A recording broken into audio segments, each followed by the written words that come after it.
भारतीय बंधुगण आमे समस्ते एक जाति एक भावना आउ एक परिचय एणु यही 15 तारिख घर को नेशनल फ्लैग टे किणी आणंतु एवं पालन करंतु मुक्त महोत्सव विथ हर घर तिरंगा।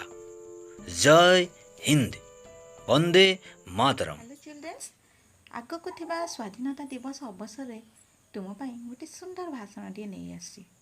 आमर भाषणटी हूँ स्वाधीनता दिवस। यहाँ हूँ आमर 75तम स्वाधीनता दिवस।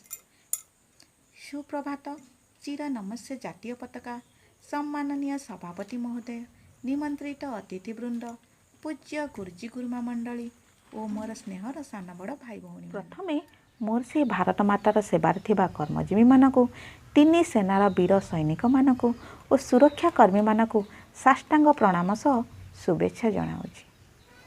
स्वाधीन शब्दटी समस्त आनंददायक। सतरे पराधीन समय केते कष्टदायक थिला।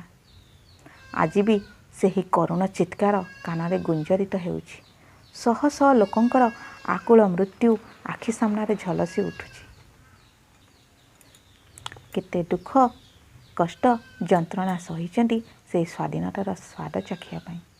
प्रकृत में आम भारतीय माने थिले सरल, स्नेही, हृदयस्पर्शी और दयापरायण, जार फायदा अनेक वैदेशिक आसी आम भारत को शासन कर चली जाइथिले। किंतु शेष में ब्रिटिश शासन माने यही स्वर्णपशु भारत भूमि को दखल करने उद्देश्य अज्ञान पशु भारतीय मानक उपरे अकथनीय अत्याचार करने को लगिले। एभली अन्याय को सही न पारी प्रथमे 1817 मसीह बक्सी जगबंधु जय राजगुरु पाइक विद्रोह करथिले। एहापरे भारत मातार अनेक वीर नेता महात्मा गांधी, जवाहरलाल नेहरू, सुभाष चंद्र बोस, लाल बाल पाल, शास्त्री जी, झांसी रानी लक्ष्मीबाई, आम्बेडकर एभली अनेक स्वाधीनता संग्रामी माने आगे आसीथिले।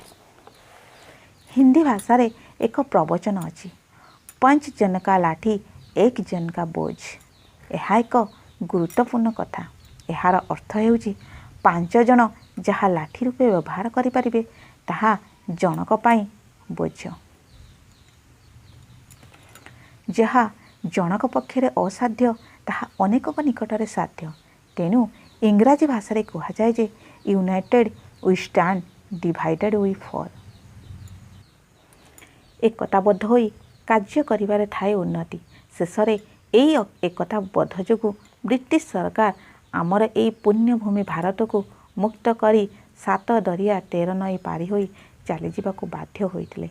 सेही दिन हेउछि 1947 मसीहा अगस्ट मास 14 तारिख मध्यरात्रि, जहाँकि सेही दिनटी को आमे अगस्ट मास 15 तारिख को स्वाधीनतार दिन रूपे मान्यता पाई।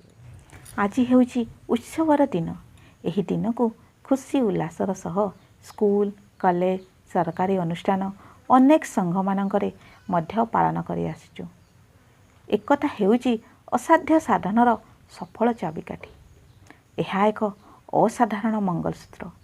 तेणु आज आमे समस्ते शपथ नेबा कि यही एकता भाव रखी आम समाज आम देश को आगे नेबा। समस्ते एक स्वर रे कहिबा, जय हिंद, जय भारत, वंदे मातरम। मु एतिकी कही मोर वक्तव्य शेष करुछि।